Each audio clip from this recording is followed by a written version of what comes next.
Bonjour, bonjour tout le monde. Je ne doute pas que vous vous portez à merveille, tout comme nous. On se retrouve à nouveau avec Franck Junior Moulin Ali. Et aujourd'hui, on a affaire avec quoi? On a affaire avec des statistiques univariées avec le logiciel Python. Tout d'abord, le logiciel Python, c'est un langage très avancé et très puissant, mais aussi très facile à apprendre et qui, de nos jours, est en train d'être utilisé par de nombreux utilisateurs. Il, il rassemble un grand nombre de programmeurs.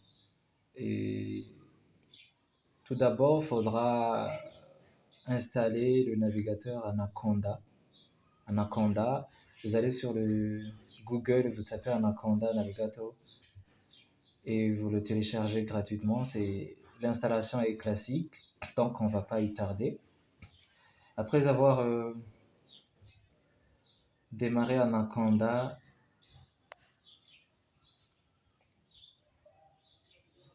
vous patientez un peu.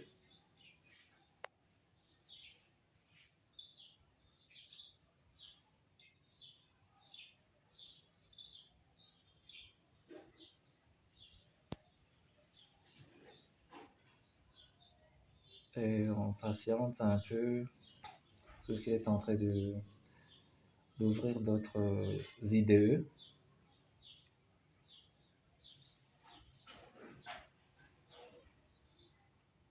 Un IDE, c'est un environnement de développeurs intégrés.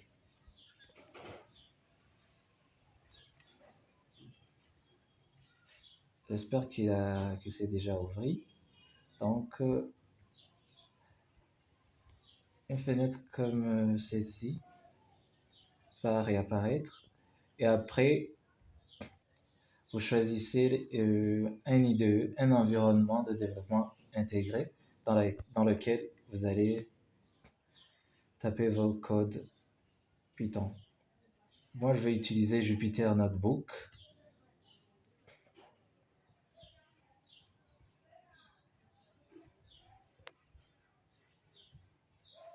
On clique ici sur lancer. On attend un peu et Jupyter Notebook, il a un serveur sur Internet. Donc, il s'est déjà ouvert. Et là, on choisit l'environnement de travail en fonction des dossiers que l'on a déjà créés sur le bureau ou bien sur le document. Donc, moi, je préfère travailler sur le bureau. Et vous voyez, il a déjà compris. Et on choisit une nouvelle feuille de cellule.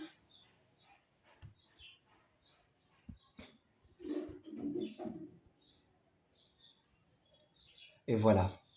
Avant de d'abord faire nos codes, il faut saisir notre fichier. On va le nommer Python stat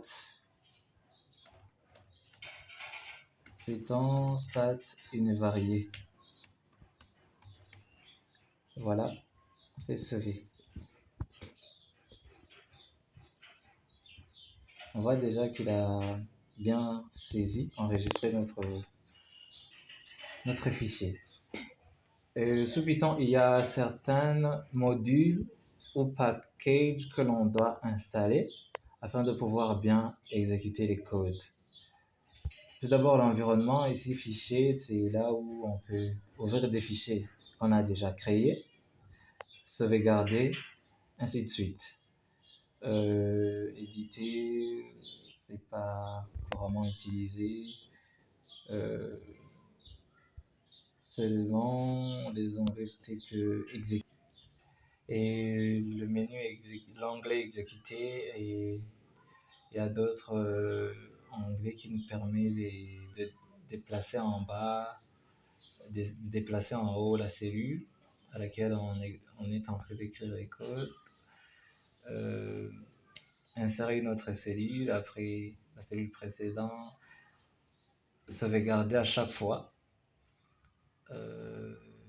les codes déjà exécutés. Donc c'est ça l'interface. Il y avait des modules ou bien des packages qu'on doit tout d'abord installer pour pouvoir compiler nos différentes instructions. Il y a comme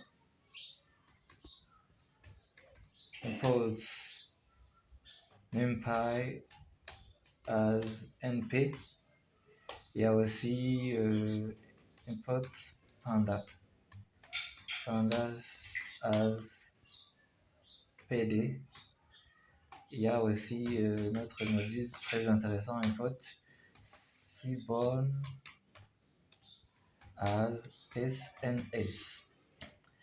J'exécute, donc il a déjà compris, pas d'erreur. Et maintenant on veut utiliser des données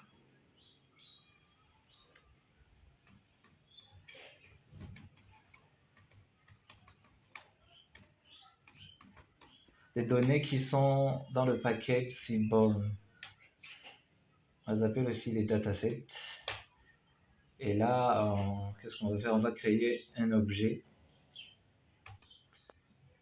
belle, et on va utiliser la fonction get.dataset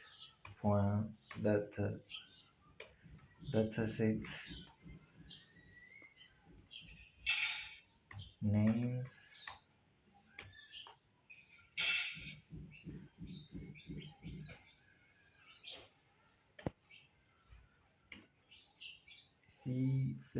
On va utiliser le module seaborn que l'on a donné l'alias ou bien l'option de name SNS.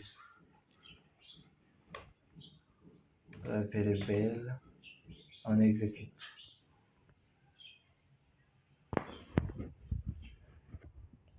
Voyons. Une erreur dans la tête.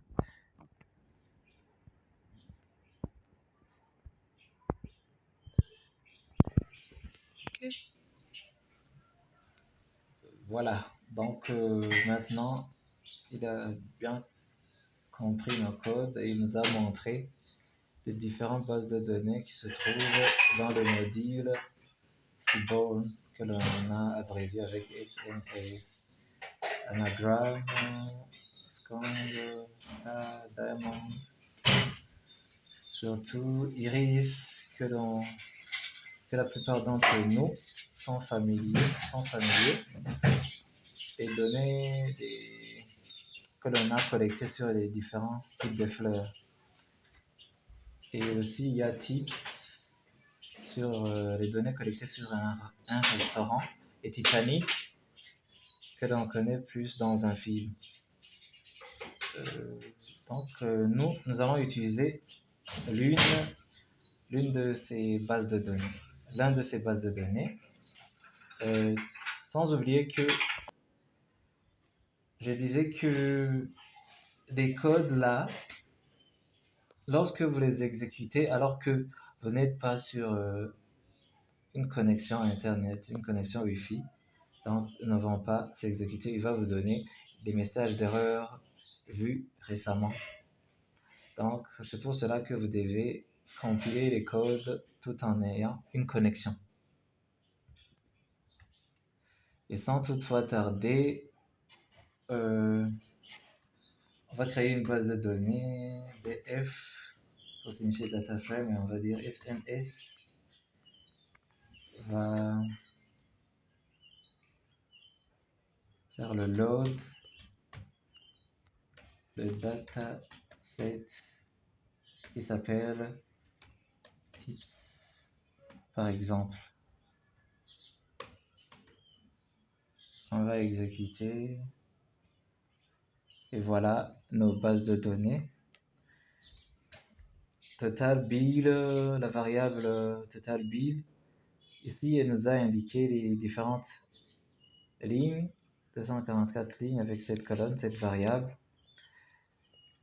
Le sexe, s'il s'agit d'un client masculin ou féminin, s'il s'agit d'un homme ou d'une femme. Smoker, s'il fume ou pas. Day, le jour, si c'est le samedi, le dimanche qui se présente. Time, si c'est le dîner, si c'est le petit déjeuner. Size, ainsi que le type. Le type, il s'agit d'un pourboire qu'il laisse. Total bill, il s'agit d'un montant équivalent à la consommation faite par le client. Donc, si on veut les statistiques de base,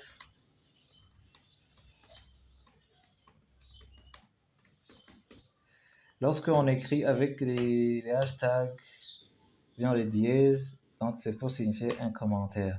On peut dire df.describe entre parenthèses, et là, il va nous donner les différentes statistiques de nos différentes variables numériques. Vous voyez, count pour dire l'effectif, type, size, on voit que le pourboire moyen sur la variable type était de 2,9 $. Et on voit aussi que le pourboire le plus minime est de 1 $. On peut dire aussi que la consommation totale est de 50 $.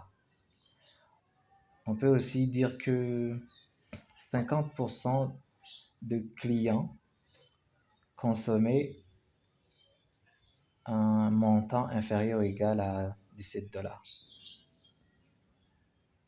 Et on peut faire aussi des graphiques, par exemple.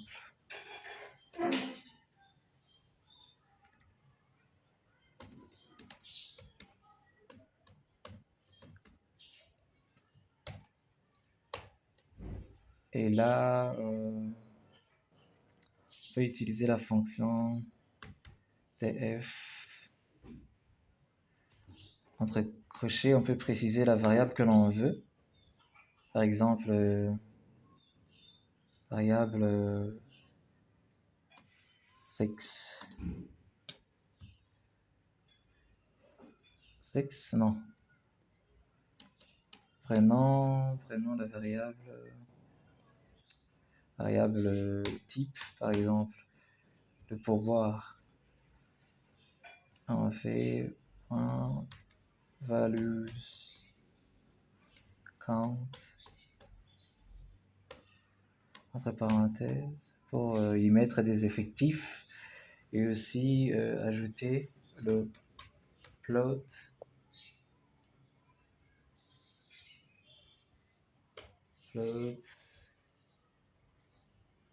bar, par exemple.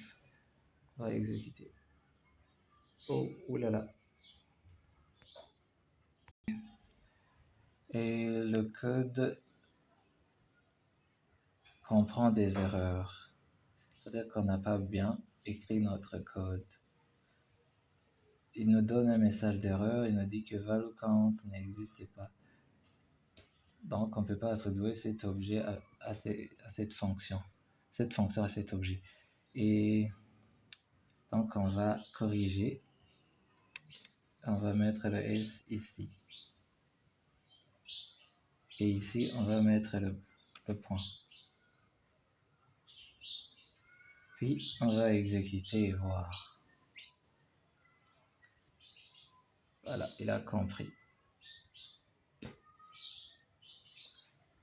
Même s'il nous a fait des barres, plein de barres, parce que l'objet en soi contenait 244 lignes, donc 244 individus.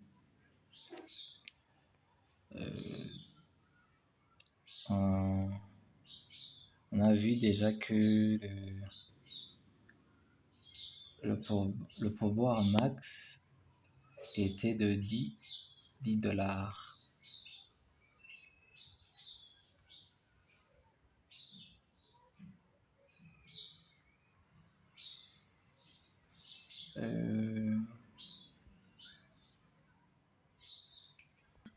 Et reprenons alors notre même variable, mais utilisons alors la fonction histogramme pour voir bien notre graphique.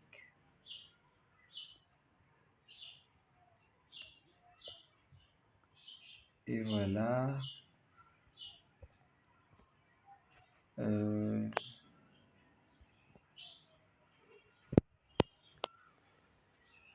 Là, on peut voir qu'il y a